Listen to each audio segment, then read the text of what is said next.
for example, the Wall Street Journal posted under, let's say, fresh update that Ukraine is entering new phase of the war, the trenches phase. Ukraine enters new phase of war with Russia. Dig, dig, and dig. So this is exactly what the Ukrainians need to do, and the Ukrainians started this digging in deeper process. And for example, today the Ukrainians try to launch the propaganda machine, trying to show the work that this is ongoing process. The Ukrainians are creating fortifications, and they today, for example, this video was published. On this video we can see how the Ukrainians are building some small fortification, let's say, area, or some small fortification stronghold somewhere on the Zaporozhye direction.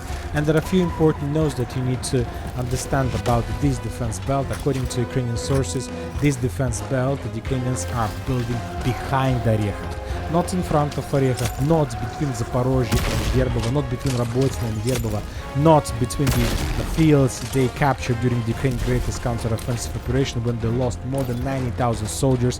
They're building this defense belt behind Orechov, between Orechov and Zaporozhye, which confirms that Ukrainians understand that very likely they will be forced to fall back from Orechov, they will be forced to give this town to the Russians, and that they need to concentrate their activity to build defense belt and not to allow the Russians to capture Zaporozhye, because if the Russians are able to capture Zaporozhye, we can start counting days when entire Ukraine is going to collapse.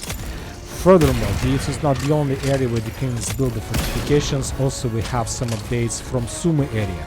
On this video we can see additional, on these pictures we can see additional fortifications, and you need to note one important thing.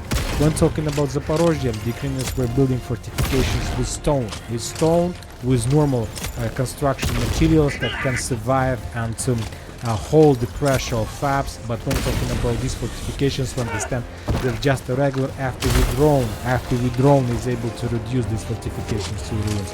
So we can say that Ukrainians have no fortifications, and the most biggest strongholds and the most fortified areas they have already left, like Avdiivka, like Bakhmut, and now the clashes in the vicinity of Chasiv Yar and so on. So the situation for the Ukrainians is critical. Now let's move further, closer, deeper to Zaporozhye direction. As you understand, probably you are following the Telegram channels, and today we received significant number of updates from the territory, so let's start one by one. According to the Russians, in less than a day there have already been almost 30 bombings by the Russian airspace forces by FABs in the Zaporozhye direction. So the bombs are very heavy, more than 30, and this is like the first belt that the Russians are going to start a full-scale offensive operation with the purpose to cut the Robotyne salient. The Russian armed forces today, on the 7th of March, interrupted the operational pause in Robotyne Verbovo area. From morning until now, the Russians have been rolling in wave after wave, pushing through the defenses of the Ukrainian armed forces. Later we got additional updates from the same territory.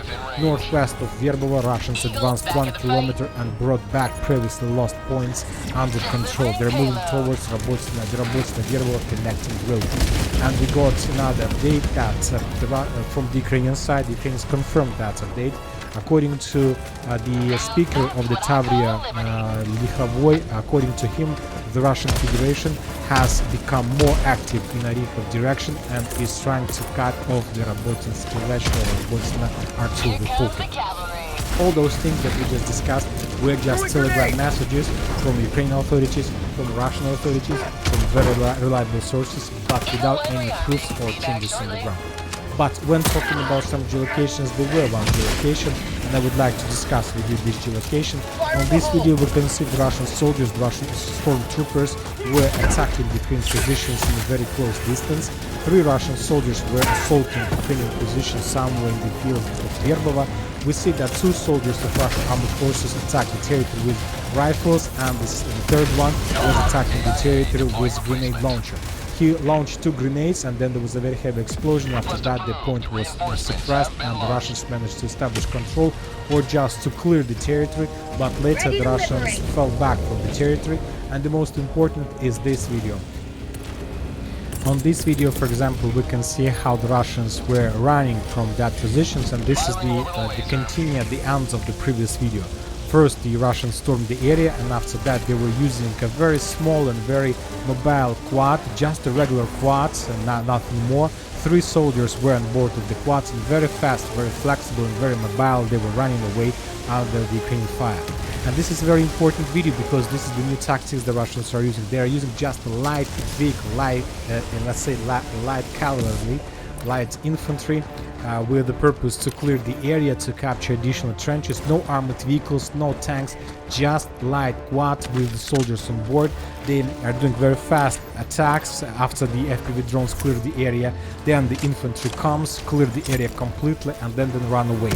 If you take a look at this video, you're gonna see that Ukrainians made a lot of attempts to attack the Russian soldiers with artillery rounds. And if we when saying that for example the Western countries, the cost of one artillery shell is around from 4,000 to 9,000 euros or dollars, that means that Ukrainians spent up to $50,000 to destroy a quad, and they haven't managed to do this, and the cost of the price of this quad probably is not so expensive. So we see that it's a very interesting tactics. And furthermore, I would like to remind you, when talking about the previous day of the 6th of March, yesterday most of the mappers updated their maps showing the progress of the Russian forces, and adjusted the maps like Syria, Caribbean, Deep State map, all of them updated their map based on this video. And on this video we can see the same. A small Russian quad with 3 or 4 stormtroopers on board attacked very fast in Ukrainian positions. Ukrainians tried to slow down them with artillery. We see that the artillery didn't give the Ukrainians any results. Small quad, let's say, landed 3 soldiers. These 3 soldiers captured the territory, and then they fall back from the area. So this is very, let's say, interesting and very useful tactics, at least when talking about Zaporozhye direction. When talking about the Ministry of Defense of Russian Federation, they reported that Ukrainians during the first 24 hours lost 30 soldiers in this direction, which also confirms that very likely all reports about Russian wave by wave, it's not something that fit with the reality. I think that there is offensive but less active, less massive, and probably just with the use of these small and mobile groups of soldiers on quads among the fields. Now we are moving to the south Donetsk direction. We got, as we discussed in the previous video, a lot of very interesting updates from Novomikhailivka itself. The Russians, as a result of offensive operation, managed to establish control over the southwestern part of the village. They made 3 waves of attacks. The first wave attack took place yesterday. We discussed that operation. Today the Russians published 2 additional videos. To be more precise, the Ukrainians published the videos. On the videos we can see the Russian armored groups with tanks, with clearing equipment, trying to clear the area, and after successful clearing and landing of the soldiers, the Russians tried to fall back. One of personal carrier got on mine was destroyed. And after the Russians managed to establish control over these 3 lines and to dig in deeper, the Russians launched the second wave of attack. And as a result of the second wave of attack, the Russians entered the Novomikhailivka from the southwest, and very likely as a result of offensive, the Russians established complete control over this part of the village, and basically this is the beginning of the end of Novomikhailivka. I can't tell you for sure how long the Ukrainians are able to hold Novomikhailivka, maybe days, maybe hours, maybe the Ukrainians have already left the village and the Russians are trying to clear the territory, and tomorrow in the morning we got to receive the video with the Russian flags in the western part, who knows. But anyway, the situation for Ukrainians in Novomikhailivka is already doomed and resolved. They have no chances to hold the territory, and very likely they will be forced to fall back very soon. Maybe they have already launched this process. Now we are moving to the Marinka direction, Marinka-Georgievka direction. We haven't received anything from the area in Georgievka. The latest updates we have is that the Russians control this part, for now without any geolocated proofs, and more additional updates are coming from Krasnogorovka. The Russians continue the storming process. During the previous 24 hours, the Russians bombed Krasnogorovka heavily with significant number of FABs. On this video, for example, we can see the arrival of another FAB along the railways. As a result of strike, another Ukrainian positions was suppressed and destroyed.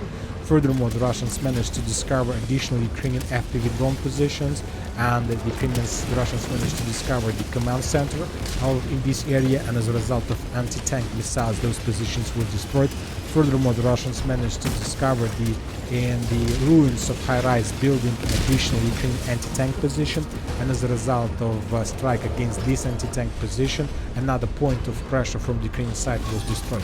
So for now, as you can see, the Russians are focused on conducting the clearing operation, trying to make secure road for the Russians during possible upcoming offensive operation deep inside of the stronghold. and all these geolocations confirms that very likely something big is going to happen very soon, very soon.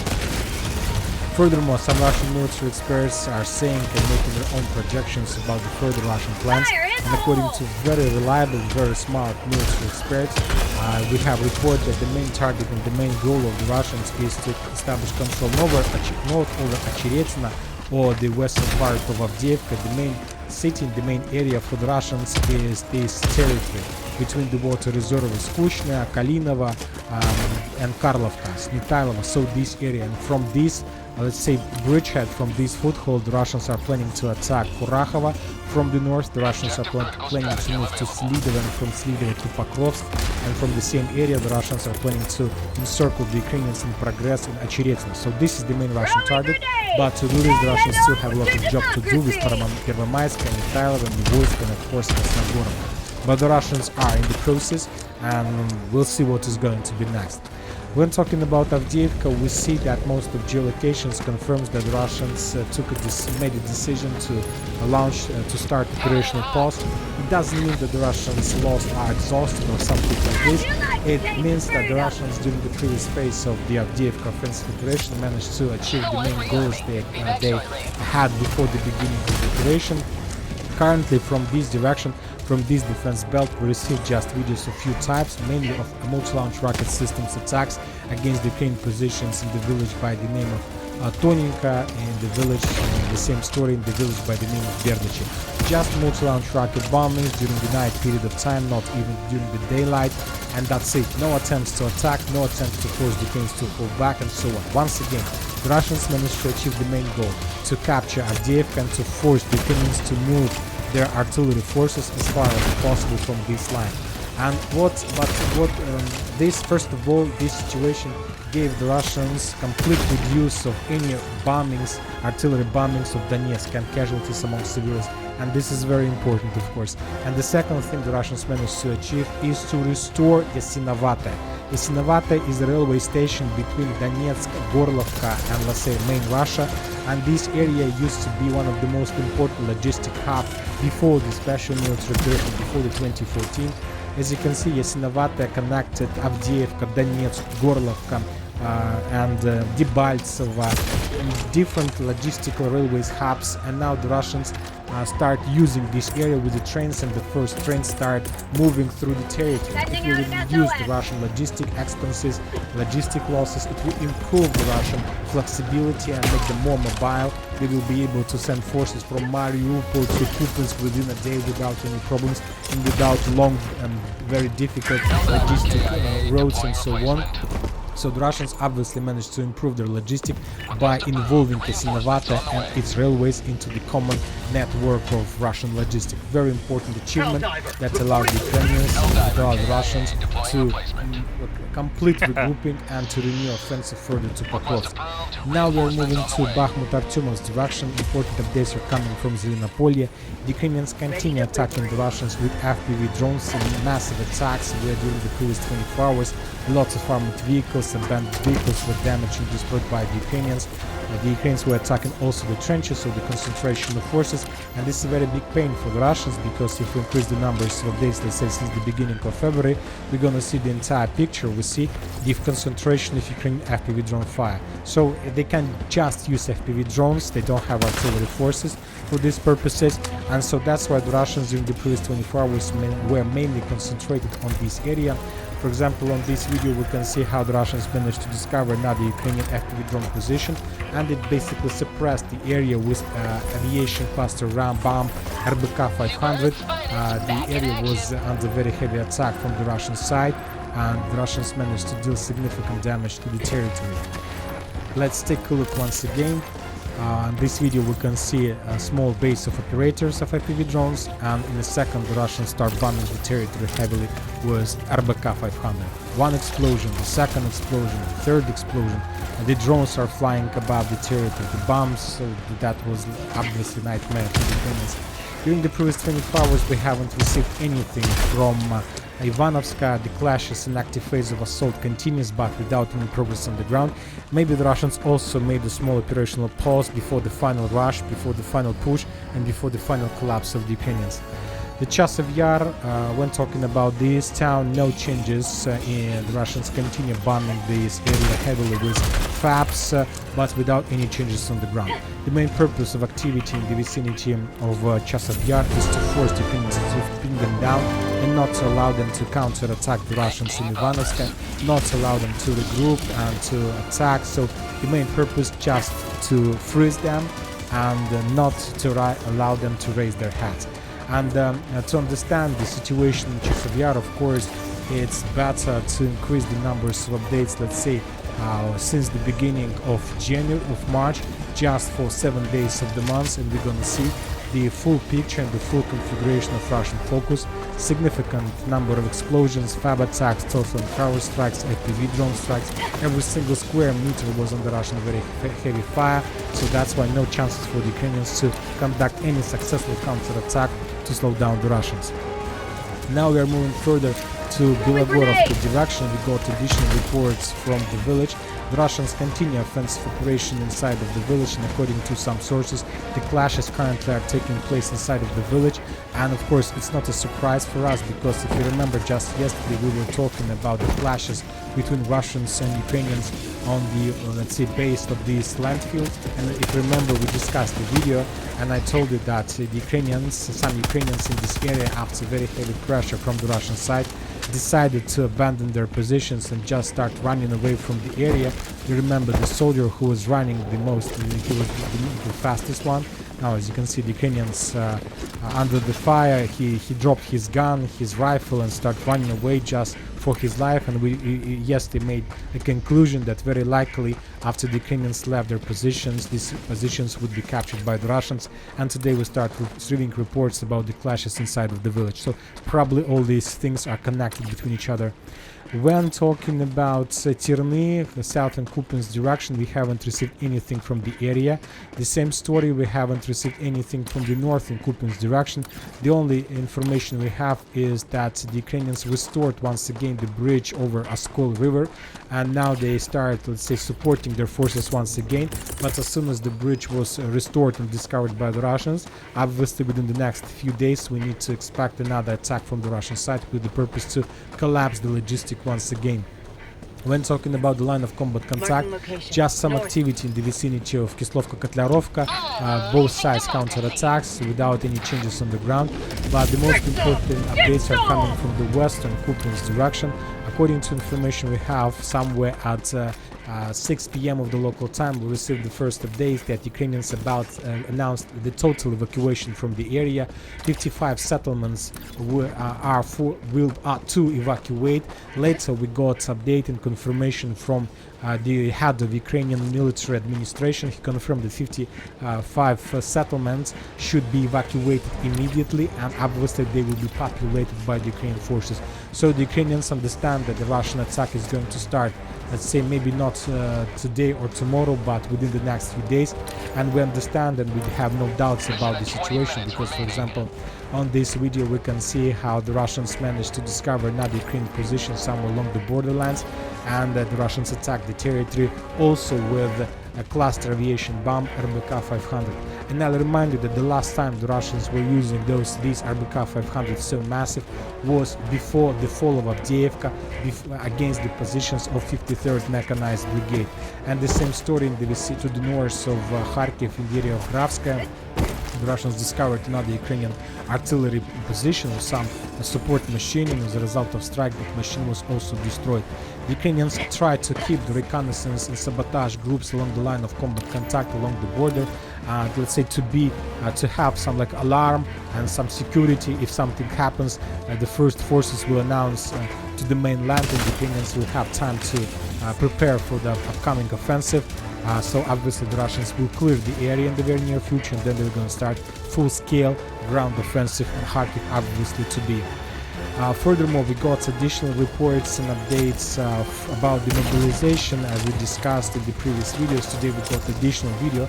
This is Chernivtsi, the western part of Ukraine, and this is how mobilization process is taking place in Ukraine, and this is where the the money of the Western taxpayers goes to do these pictures and to do the things. Furthermore, we got, as we discussed in the previous video, the process of mobilization from Odessa, when the soldiers arrived and they turned off the building from electricity. Just a man, let's say regular man, left the area trying to turn on the electricity, and he was captured by the Ukrainians. Obviously, this is not good. And furthermore, we have another important updates from the Western countries. The most important is that Sweden has become the 32nd member of NATO, and this is very important because now the NATO countries have the legal, let's say, access to these islands, and according to military experts, this is the most important achievement, one of the most important achievements from the NATO countries. And from these islands, according to experts, the NATO countries are going to control the Baltic states and not to allow the Russians to capture the Baltic states very fast. So that was the main purpose, and this is something about the territory. Of course, we need more details to understand. Furthermore, we got the military exercises on the north of Norway and Sweden and Finland. A military exercise that involves significant number of forces, so we see the NATO countries are really planning to start something bigger than just a special military operation in Ukraine, probably the war with Russia. And furthermore, we start receiving more updates about the creation of very aggressive coalition of the Western countries and leaders against Russia. Currently, there are two countries in this coalition. This is Emmanuel Macron, the president of France, and France itself, and the Petr Pavel, the prime minister of the Czech Republic, and he's also part of. So currently there are two aggressive leaders who wants to fight, and to be not to fight, but who require not to be afraid of Russia and to be more aggressive in questions that's related to the European security and European needs. And the most important that, if you remember, Macron promised to send forces to the Ukraine, but he changed his mind, and according to information we have, France will open a permanent defense mission in Moldova in the coming months. Macron announced at the meeting with the president of Moldova, Sandu, in Paris. And I reminded that just 3 days ago, the leader of Gaugasia visited Russia and the leader of Transnistria, and they were talking with Russia about support and help against Moldovan aggression. But when talking about the situation, we need to understand one thing, that France haven't deployed their forces in Ukraine, because obviously they would be a legal target for the Russians, but they deployed their forces, non-combat forces, in Moldova, and this is exactly what Macron was talking about a few months ago. But we need to understand that the most important purpose of these non-combat forces in Moldova, and obviously they are really combat forces, not to support Moldova, but in case if Russia starts doing something and starts some offensive operations towards Odessa, the Western countries, NATO garrison need to have a special forces of fast reaction, and if necessary, to move as fast as possible to Odessa and to establish control and to secure Odessa from the Russian invasion. This is exactly what is the main purpose of these, let's say, forces in Moldova, because we need to understand, if Russia wants to have Transnistria and Gaugasia, they don't have chances to do this. They can't send planes, they can't send infantry, they can't send products or artillery, because Transnistria and Gaugasia is surrounded by the proxy NATO countries, and the only possible way how to help these small regions of Moldova is to establish control over Odessa. So when talking about the conflict in Moldova, first of all, we're talking about the status of Odessa. Only if Odessa on the Russian flank, there are possibilities for Russia to establish and to, let's say, secure and to resolve the question of Moldova itself. And the final update, probably the most important update, if you remember, during the previous days, the Olaf Scholz, the Prime Minister, and the Chancellor of Germany reported that there are United soldiers of the United Kingdom and officers in Ukraine, and today we got the first geolocated confirmation of the presence of the real officers, probably police officers of the United Kingdom, on the territory of Ukraine. On this video we can see the United Kingdom officer, probably police officer. I don't know what is he doing here. He has his police officer stick, he has his hat. Probably he was sent here somewhere from Middle England or something like this, and currently he is serving in Zaporozhye police forces, and probably he wants to help people to let's say, to feel themselves more comfortable while the Ukrainian police officers were sent to Avdiivka. So this is the situation in the area. And that's it for today. Military Summer channel reminds to condemn any violence in the world. Thank you for watching. Subscribe to my channel, put your likes, share my Patreon, and have a good day. Bye bye.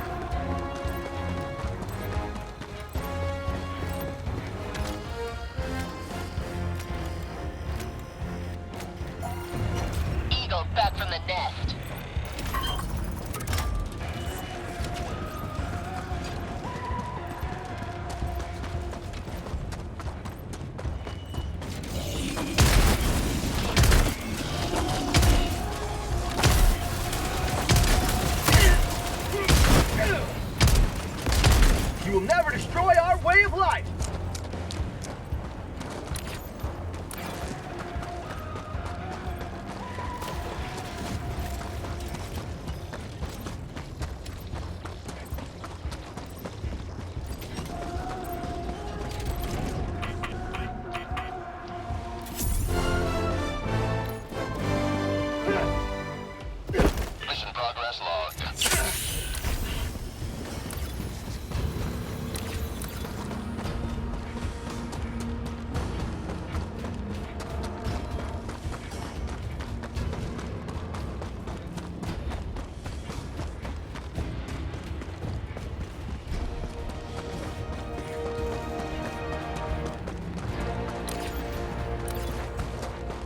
I found something.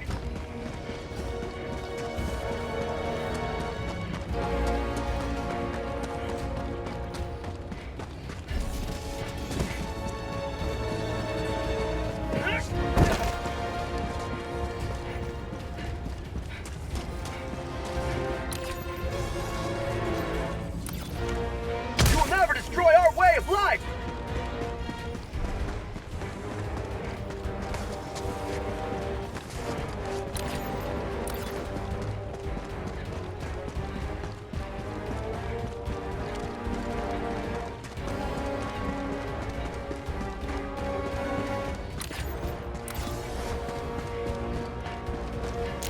Fire in the hole.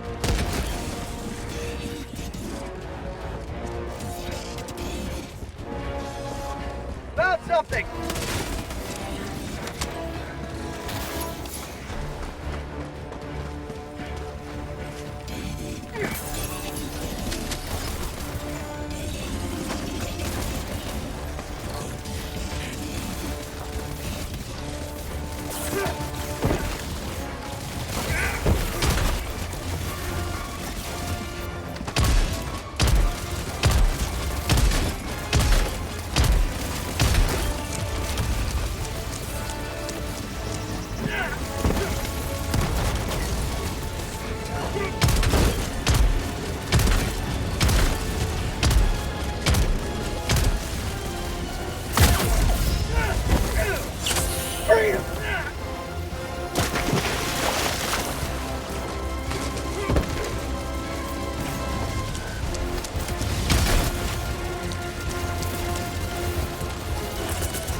Thank you, Eagle One.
to the enemy.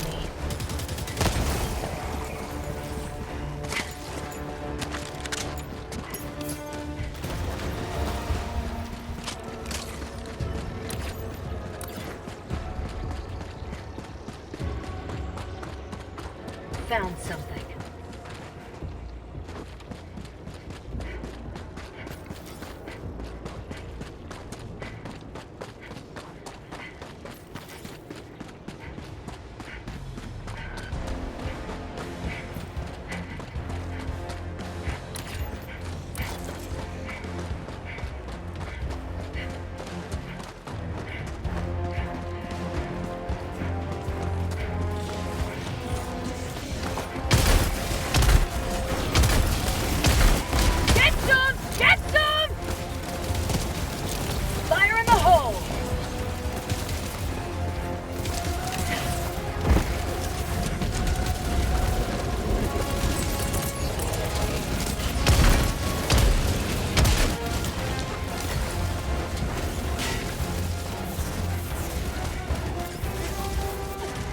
Objective near your position.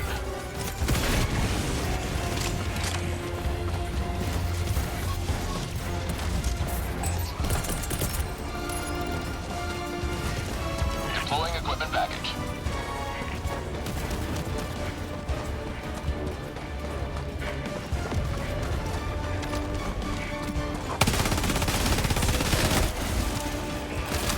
Eagle back in the fight. Additional reinforcement funding approved.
Democracy!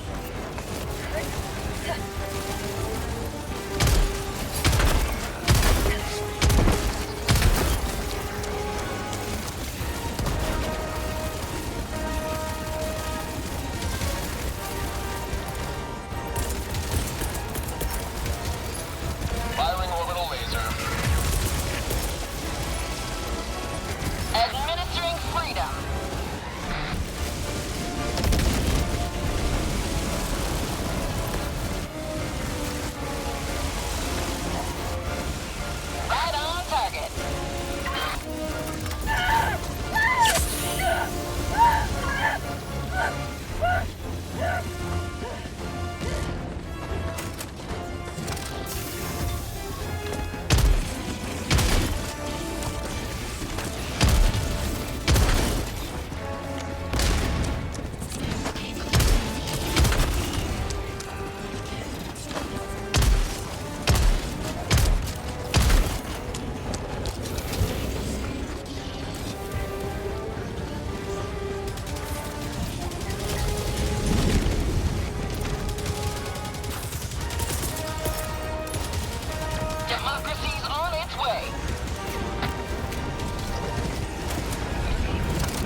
down equipment package.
Destroyer preparing to leave.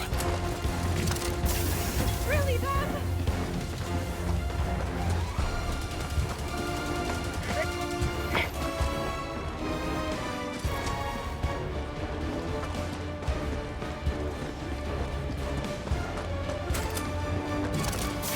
It's really them!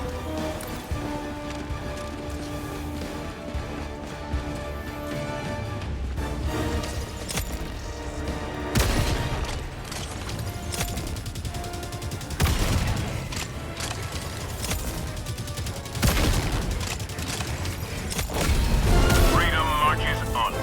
Thanks to you. You may proceed to extraction.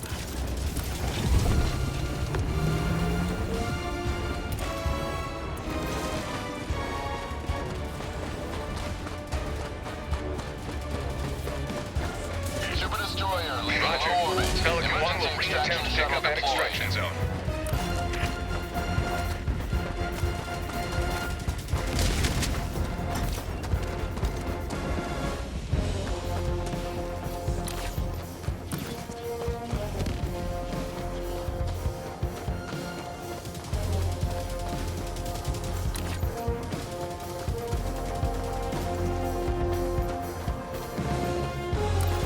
ETA T-minus 1 minute 30 seconds.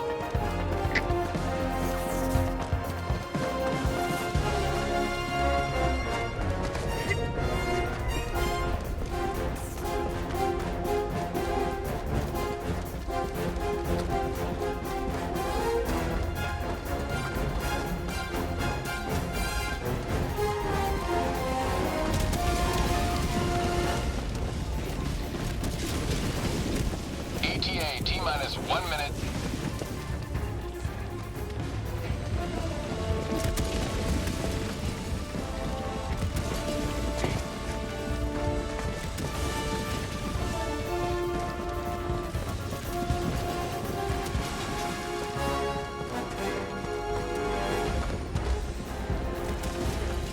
Tagging location, southeast.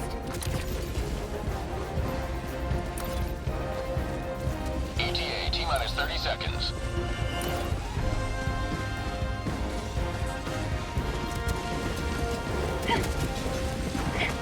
ETA T-minus 20 seconds.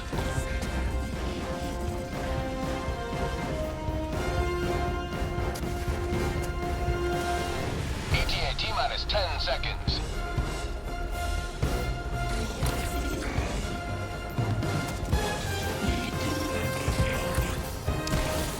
Pelican 1 arriving at coordinates. This is Pelican 1 preparing for touchdown.